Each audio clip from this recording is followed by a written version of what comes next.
ในการเดินทางท่องเที่ยวในครั้งนี้พวกเขานำใช้รถโปโยเรเทรคกระบะพรีเมียมและสูงพลังสัญชาติฝรั่ง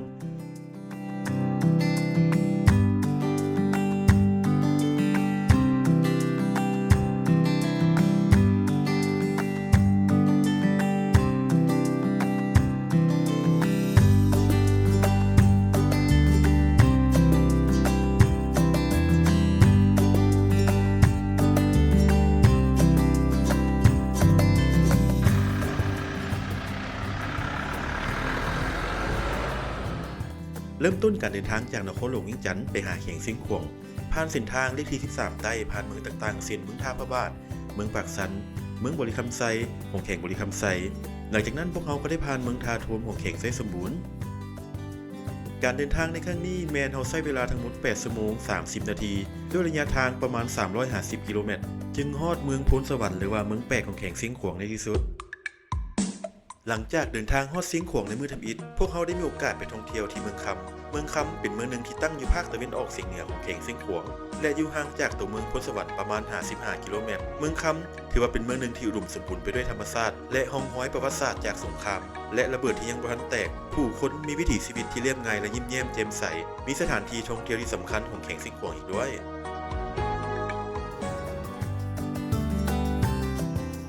ระหว่างการเดินทางจากเมืองพุทธสวรรค์ไปหาเมืองคำนั้นสิ่งที่ขาดบ่ได้เลยนั่นก็คือสวนประกาศน้ำสวนประกาศน้ำตั้งอยู่บริเวณป้ายยินดีต้อนรับสู่เมืองคำแคมป์เส้นทางใหญ่เป็นสวนพักที่มีเอกลักษณ์และสดสะอาดจากสายน้ำธรรมชาติถือว่าหาชมได้ยากในปัจจุบันข้างทางมีบ่อนขายผักและผลผลิตเกษตรกรรมของชาวบ้านเป็นเศรษฐกิจของชุมชนพวกเขาสามารถจอดรถและเที่ยวชมได้อย่างสะดวกสบาย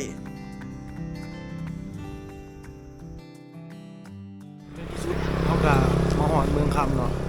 เดี๋ยวไปเบิ่งน้ำกันเลยว่าเมืองคำซิมีอย่างปิดแต่เที่ยวเนี่ยเดี๋ยวเจอกัน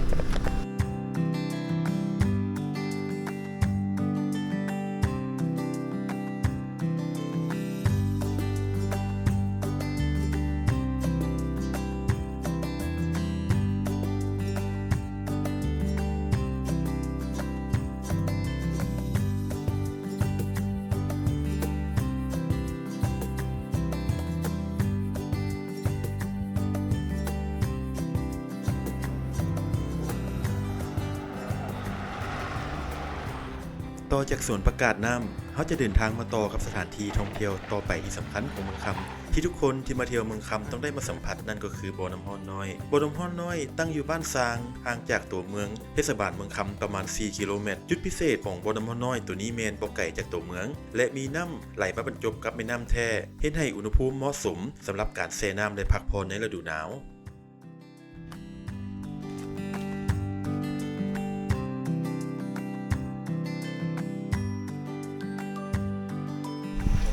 หมดแล้วบ่อน้ำฮ้อน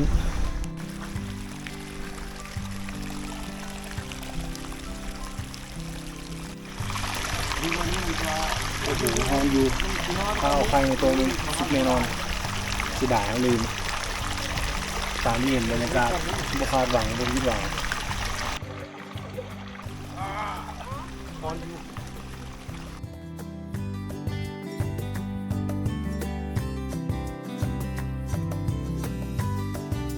พวกเขาเดินทางไปต่อกับสถานที่ท่องเที่ยวต่อไปนั่นก็คือถ้ำปิวตั้งอยู่เทิงหน้าผาสูงชันในเขตบ้านบวมร้องของเมืองคำเป็นแหล่งท่องเที่ยวที่เต็มไปด้วยประวัติศาสตร์ที่ยังคงอยู่ในความทรงจำของคนลาวมาโดยตลอดเป็นสถานที่ที่ได้รับบาดแผลจากสงครามในอดีตและเป็นสถานที่ที่ผู้คนเสียชีวิตทั้งหมดโดยถ้ำปิวเป็นถ้ำที่ประชาชนในเขตบ้านบวมร้องได้ใช้เป็นสถานที่ลี้ภัยในยามสงครามถ้ำแห่งนี้ได้ถูกกองกำลังอากาศของสหรัฐอเมริกาบุกโจมตีและทิ่มระเบิดใส่อย่างหนักหน่วงโดยเฉพาะกองยนต์ F-105 ได้ยิงลูกศรไฟแบบทำลายร่างจากอากาศสู่พื้นดินทั้ง4ลูกลูกศรไฟลูกระเบิดได้ตกใส่ปากถ้ำและอีก3ลูกได้เข้าไปในถ้ำเฮ็ดให้ประชาชนที่อาศัยอยู่ในบริเวณถ้ำจำนวน374คนเสียชีวิตทั้งหมดพร้อมกันอย่างน่าหดหู่ดังนั้นรัฐบาลจึงได้กำหนดเอาให้ถ้ำปิวเป็นสถานที่ท่องเที่ยวทางประวัติศาสตร์ของชาติและจัดตั้งพิธีไว้อาลัยถึงดวงวิญญาณของผู้เสียชีวิตในวันที่24พฤศจิกายนของทุกๆปีกำลังย่างขึ้นถ้ำปิว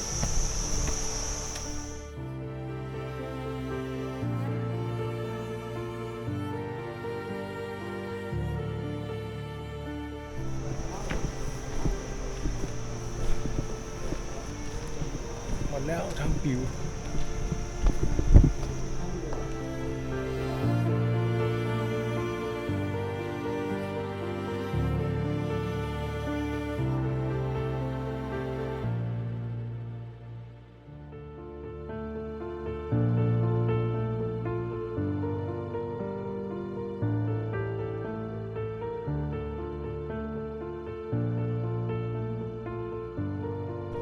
อยู่ย่อๆไหมครับ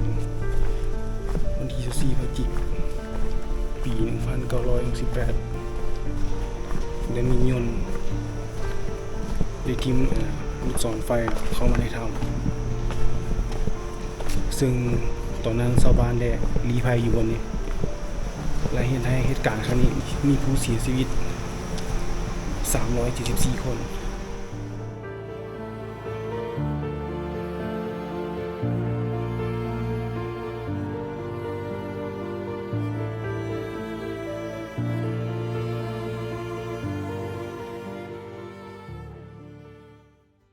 หลังจากกลับมาจากการท่องเที่ยวเมืองคำเขาจะมาเที่ยวกันต่อกับเมืองพลสวรรค์เมืองพลสวรรค์เป็นเมืองเอกของแขวงเสียงกวางในปัจจุบันก่อนถูกยกย้ายมาจากเมืองคูนอันเป็นเมืองหลวงอันเก่าเมืองพลสวรรค์ได้แต่ก่อนเพิ่นเอิ้นว่าเมืองแปลกเนื่องจากมีไม้แบกเป็นจำนวนหลงหลายพลสวรรค์เข้าโค้งเดิมหมายถึงเนินสวรรค์เมนภูเพียงแขวงเสียงขวางสถานที่ท่องเที่ยวบนทำอิฐที่เราได้มาเที่ยวเมืองพลสวรรค์นั่นก็คือทุ่งไฮหินโดยทุ่งไฮหินแห่งนี้ตั้งอยู่ห่างจากตัวเมืองพลสวรรค์ไปทางทิศตะวันออกเฉียงใต้ประมาณ 7.5 กิโลเมตรมีไฮหินกระจายอยู่ตามทุ่งหญ้าประมาณ 200 หน่วยและบางหน่วยก็มีห้องห้อยจากการลากเจือนมาบนอื่นบางไหมีลักษณะแกะสลักที่ยังบ่สำเร็จก็มีนอกจากนี้ยังค้นพบโครงกระดูกที่อยู่ในบางไหซึ่งเป็นเครื่องยืนยันว่าเป็นการนำไส้เพื่อพิธีฝังศพได้เป็นอย่างดีส่วนแผ่นหินมนๆที่คล้ายกับฝาปิดพบอยู่บริเวณใกล้ๆกับไฮหินนั้นน่าจะเป็นฝาปิดที่ใส่เพื่อการประกอบพิธีถัดมาจากด้านซ้ายของทุ่งไฮหินจะพบหินถ้ำแห่งหนึ่งที่มีแสงส่องลงมาสันนิษฐานว่าเป็นบ่อนผลิตไฮหินซึ่งภายในถ้ำมีลักษณะเป็นปล่องที่มีความสูงประมาณ60 เมตรลักษณะภายในถ้ำบ่ลึกปานใดสามารถบรรจุคนได้ประมาณ50-60 คนถ้ำแห่งนี้เคยใช้เป็นบ่อนรบภัยสงครามของชาวเมืองสิงห์ขวางเมื่อยามเมื่อบินมาถิ่มระเบิดพร้อมกับใช้เป็นคลังเก็บอาวุธและเสื้อเพลิงเมื่อยามสงครามอินโดจีนที่ผ่านมาบริเวณโดยรอบทุ่งไฮหินเขาจะสังเกตเห็นจุดชมวิวและพบห้องห้อยของการขุดเป็นเดินเป็นแนวทางยาวเพื่อป้องกันการโจมตีทางอากาศและเป็นหลุมรบระเบิดขนาดใหญ่น้อยหลายหลุมตลอดจนถึงห้องห้อยที่ให้หินแตก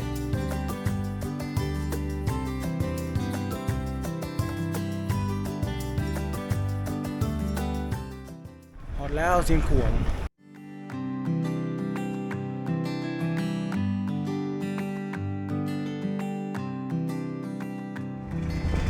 กำลังขึ้นไปทงไอหินเนาะมีรถทรงสะดวกสบาย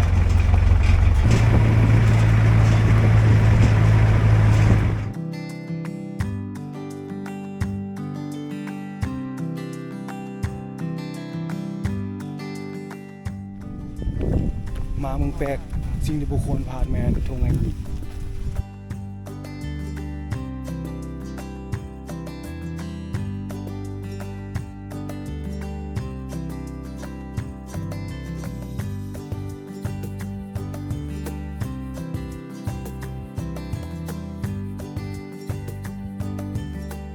นี่ใช่แมนคุมระเบิด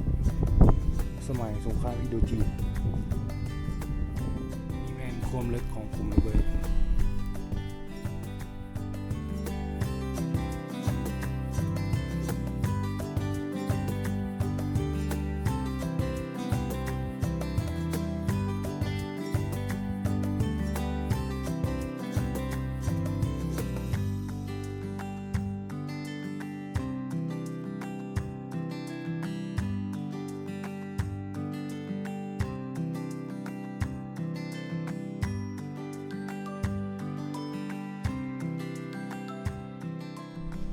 อันนี้เป็นจุดด้านลุ่มของธงไฮหินด้านเทิงแมนจะน้อยกว่าส่วนด้านลุ่มแมนหลายจะมีไฮหินหลายกว่าด้านเทิง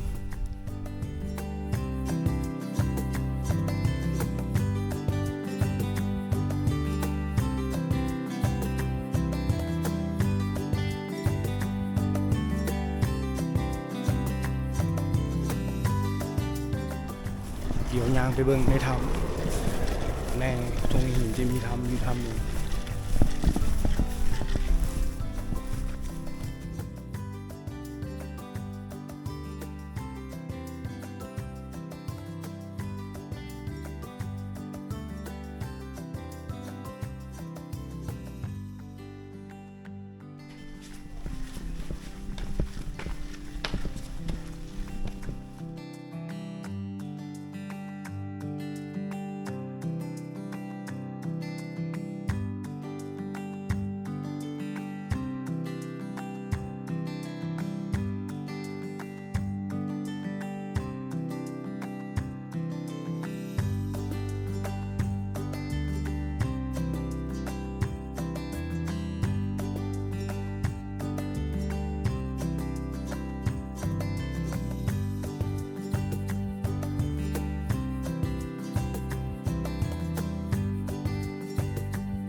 กลับเข้ามาในตัวเมืองพลสวรรค์อีกครั้งพวกเขาได้มีโอกาสเลาะชมตลาดน้ำงำเพื่อเบิ่งวิถีชีวิตและอาหารการกินประจำเชียงซิ่งขวงว่าเป็นแนวใดซึ่งอาหารการกินประจำเชียงซิ่งขวงนั้นถือว่ามีหลายๆอย่างและมีเอกลักษณ์เฉพาะตัวบ่ว่าจะเป็นแจ่วบองแจ่วหมักเผ็ดแซ่แจ่วหมักแขงเพ่นหมักมาดและที่ขึ้นชื่อที่สุดนั่นเลยก็คือนกแอ่นตุ้งนั่นเอง สิ่งขวงดินแดนนกแอ่นเดี๋ยวเรากำลังตามหาปิงนกแอ่นเราสิได้กินบ่ลองดู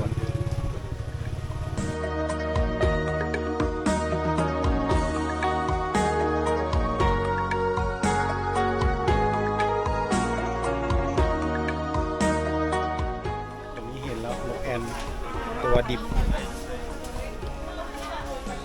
ขายเป็นจังได๋ ตัวละ5,000กีบ ตรงนี้เขาเอาไปเฮ็ดหยังกินเลย เอาไปทอดไปปิ้งอะไร นกแอ่นสิ่งขวงว่ะ แม่น้องแอนตุ้งเสียงขวาง ไม่เป็นไร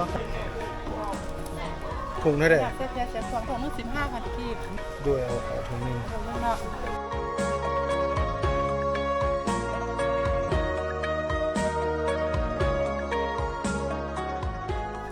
ตรงนี้เขาได้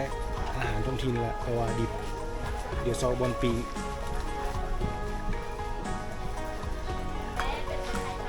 ขอบใจหลายเด้อ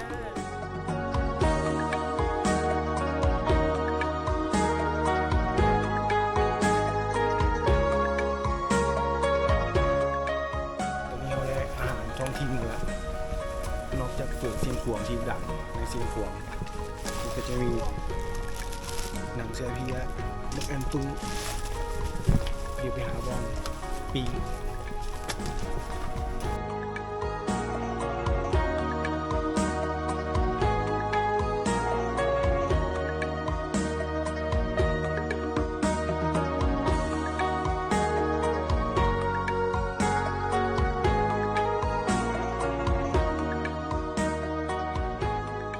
เป็นอาหารท้องถิ่นของเสียงขวงไปอีกนกแอ่นตุ้งปีจะบอกเสียงขวงแค่ประเด็กเจ้าประเด็กเสียงขวง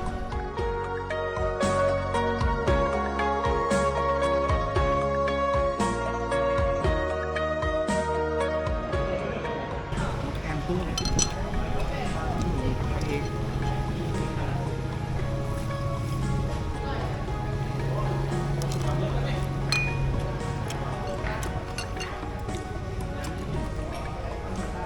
รสชาติขมเองเด้อแซ่บ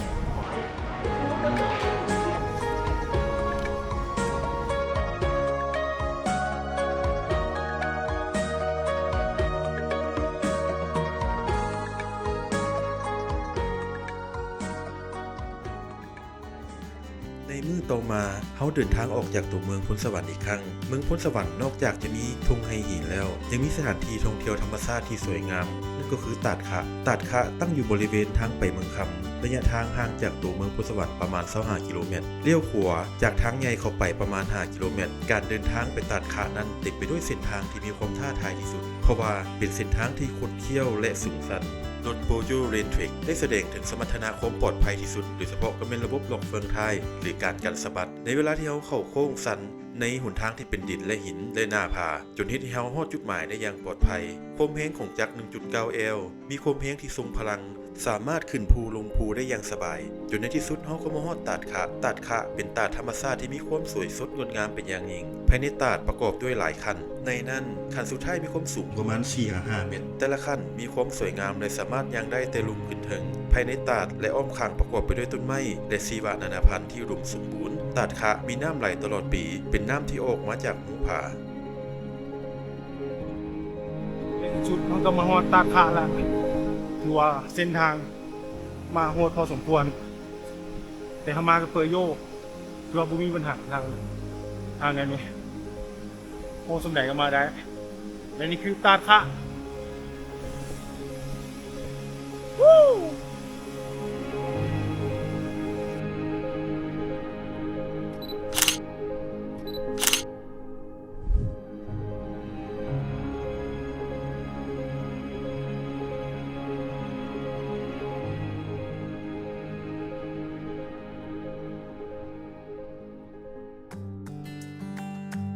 ต่อจากตาดขะเขาจะมาขึ้นภูหัวโล้นกันต่อเพื่อซุ้มความสวยงามของวิวเมือง ตัวเมืองในตอนตะเวนตกดินในยามแลงซึ่งภูหัวโล้นตั้งอยู่บริเวณด้านหลังของเดินบุญกินเจียงของเมืองพูนสวรรค์ในการเดินทางในครั้งนี้เขาได้ทดสอบระบบขับเคลื่อน4ล้อของรถโปโยเรนเทคจะเห็นได้ว่าระบบขับเคลื่อน4ล้อของตัวรถสามารถนำเฮาขึ้นภูได้อย่างมั่นใจและทรงรางที่ดีโดยเฉพาะก็มีระบบความปลอดภัยแบบจัดหนักจัดเต็มที่ในพวกเขามีความประทับใจหลายนอกจากนี้การยึดเกาะถนนก็ถือว่าดีเป็นการยกระดับมาตรฐานความปลอดภัยขั้นสูงและเป็นมาตรฐานใหม่ของรถกระบะเลยก็ว่าได้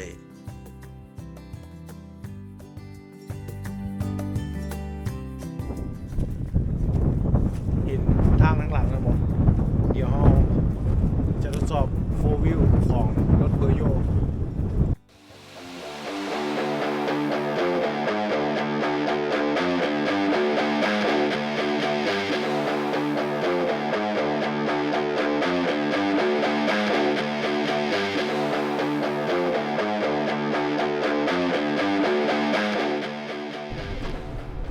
ทดสอบ4 wheel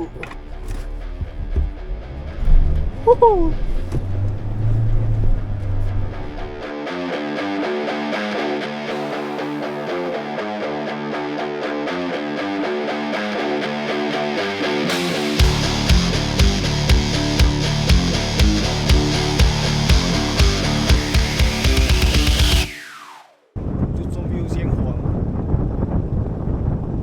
หมดแล้ว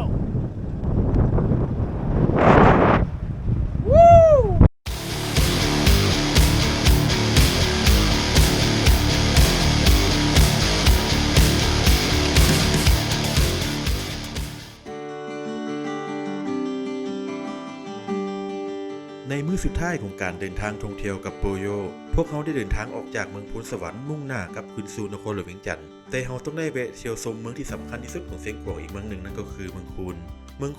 อยู่ห่างจากเมืองพูนสวรรค์ประมาณ30กิโลเมตรมุ่งหน้าไปทางทิศใต้เมืองคูนเป็นเมืองหนึ่งที่เก่าแก่ที่สุดของลาวเมืองนี้มีชื่อเสียงโด่งดังไปทั่วโลกเนื่องจากว่าเป็นเมืองที่มีห้องห้อยทางประวัติศาสตร์อันเก่าแก่และที่สำคัญที่สุดก็คือไฮหินใหญ่เป็นจำนวนหลงหลายที่กระจายเป็นกลุ่มน้อยอยู่ตามบริเวณภูเพียงเมืองคูนนอกจากนี้ยังมีสถานที่ท่องเที่ยวที่สำคัญคือธาตุฟุนและธาตุจอมเพชรตั้งอยู่ใจกลางของเมืองคูนในอดีตเป็นศูนย์กลางแห่งอาณาจักรพวนมีประวัติศาสตร์ที่กล่าวไว้ว่าสร้างตั้งขึ้นเมื่อปีจศ307ได้ประดิษฐานกรมเอาพระธาตุน้อยที่บรรจุฝุ่นจากการถวายพระเพลิงพระศพของพุทธเจ้าสาเหตุที่เอิ้นว่าพระธาตุฝุ่นก็เนื่องจากว่าชาวเมืองพวนไปร่วมพิธีบ่ทันเลยได้แต่ฝุ่นกลับมาไว้ประดิษฐานในตัวธาตุนั่นเองส่วนพระธาตุจอมเพชรก็เป็นอีกพระธาตุหนึ่งที่เป็นมิ่งขวัญของชาวเมืองพวนมาแต่บูหานากาศตั้งอยู่ใกล้กันและมีรูปร่างลักษณะคล้ายคลึงกับธาตุฝุ่นพระธาตุฝุ่นถูกสร้างตั้งขึ้นเมื่อปีคศ1422ในสมัยของพระเจ้าภาคาดได้นำเอาเพชรนินจินดาที่มีสีสันที่สวยสดงดงามและสามารถส่งแสงรัศมีไปทั่วทุกหนทุกแห่งของเมืองพวนมาไว้อยู่ในยอดธาตุดังนั้นประชาชนจึงเอิ้นธาตุนี้ว่าธาตุจอมเพชรแต่เป็นที่น่าเสียดายทั้งสองธาตุถูกทำลายและถูกปล้นจากจีนห่อยังคงหลงเหลือไว้เท่าที่เห็นเท่านั้น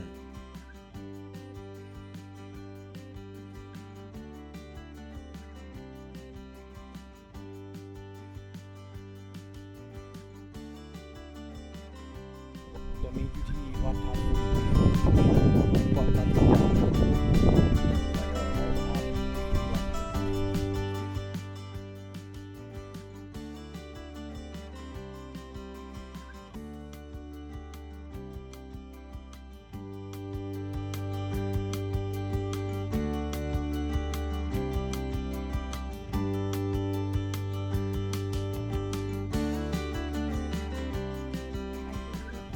นี่เป็นเก่าสมัยนั้นเหรอ แม่แหละสมัยก่อนยังแบบสงครามยังบ่ทันเข้าทำลายอันนี้เราสงครามมาทำลายแล้วอเมริกายิงนี่อันนี้ทำไมอันฝรั่งคุ้มครองอันอยู่นี่แล้วมันยังมีรูปนี้อยู่ยังมีอันวัดว่าอารามยังมีมด68 69นี่ยนมันยิงสมัยสงครามอเมริกานี่จังมุ่นทลายหมดเลยเมืองพวนเฮานี่นะอันนี้แหละฝุ่นพระพุทธเจ้าเนาะเอามาจากประเทศอินเดียอันเพิ่นก่อธาตุงวงอันนี้แต่ปีจศ307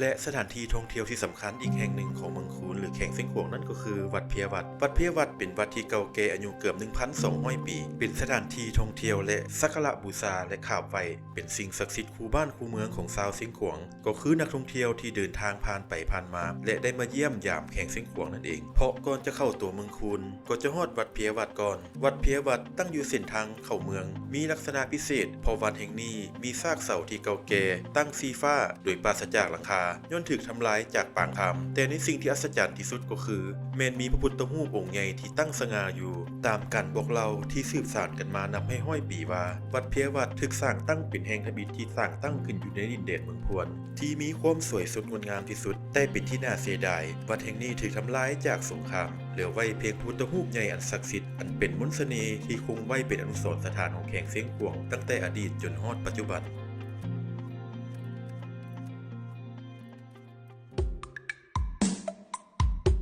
ในเมืองคูนนอกจากจะมีสถานที่ท่องเที่ยวทางประวัติศาสตร์แล้วยังมีบ้านโนอูซึ่งเป็นหมู่บ้านที่มีชื่อเสียงในการผลิตเส้นหมี่ขาวหรือว่าเส้นเฟอเส้นขวงเส้นเฟอบ้านนาอูเป็นผลิตภัณฑ์หนึ่งที่ขึ้นชื่อเรื่องคุณภาพเส้นเหนียวนุ่มบ่ใส่สารกันบูดโดยเฉพาะก็เป็นการผลิตแบบพื้นบ้านนำไส้เพียงแต่ข้าวเจ้าที่ผ่านการคัดเลือกมาโดยเฉพาะที่ปลูกในพื้นที่ของเขตแข่งเส้นขวงเท่านั้นเส้นเฟอบ้านนาอูได้รับการขึ้นทะเบียนเป็นสินค้าโอท็อปแห่งชาติและมีวางขายจำหน่ายตามเส้นทางให้ผู้สัญจรไปมาได้แวะซื้อกันอย่างสะดวกสบาย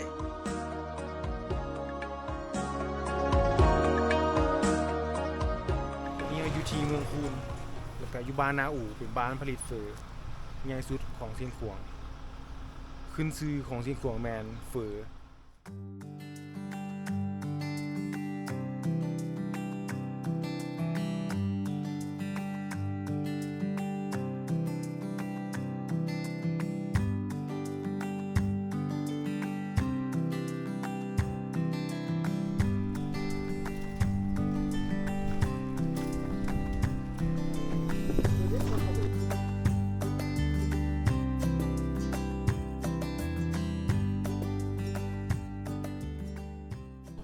บ้านนาอูเมืองคูนแข่งเส้นขวงเมียเฮ็ดอันโดนแล้วอ่ะ โดนแล้ว ประมาณจักปีแล้วไอ้เฟอ แม่มาอยู่บ้านนี่ได้20 ปลายปีเปิดได้20 ปลายปี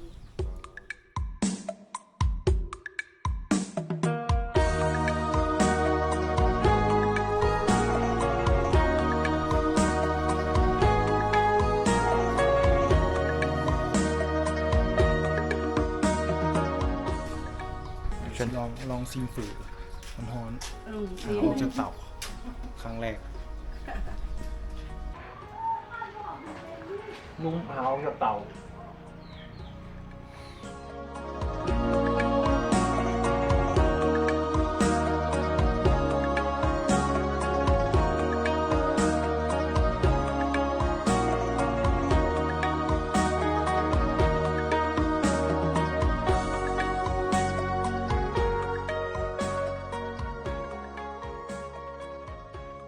ในที่สุดก็มาฮอดตอนท้ายของทริปการท่องเที่ยวเสียงขวงกับพวกเราเพจพาลุงกันแล้วในการเดินทางในครั้งนี้4 มื้อ 3 คืนโดยระยะทาง700 กว่ากิโลเมตรผ่าน3แข่ง8ตัวเมืองหลังจากที่ได้ขับขี่รถกระบะโปโยเรนเทคพวกเรามีความรู้สึกได้ถึงสมรรถนะของรถว่าจะเป็นการขับขี่ที่ง่ายดายเหมาะสำหรับทุกสภาพเส้นทางภายในห้องโดยสารมีความกว้างขวางเครื่องจักรมีพละกำลังถึง 1.9 และอัตราการเร่งที่ดีจึงเหมาะสมสำหรับการเดินทางไกลและที่น่าประทับใจที่สุดและสามารถสัมผัสได้นั้นก็เป็นระบบความปลอดภัยที่รถกระบะยี่ห้ออื่นบ่สามารถให้ได้โดยสมรรถนะของรถที่ดีได้พาพวกเราหลงรักในธรรมชาติหลงรักในประวัติศาสตร์หลงรักในวิถีชีวิตของแข่งเสียงขวงและหลงรักรถกระบะโปโยเรนเทคที่เฮ็ดให้เฮาได้รู้จักแข่งเสียงขวงหลายขึ้นพบกันใหม่ใน EP ต่อไปสำหรับ EP นี้ต้องกล่าวคำว่าขอบใจ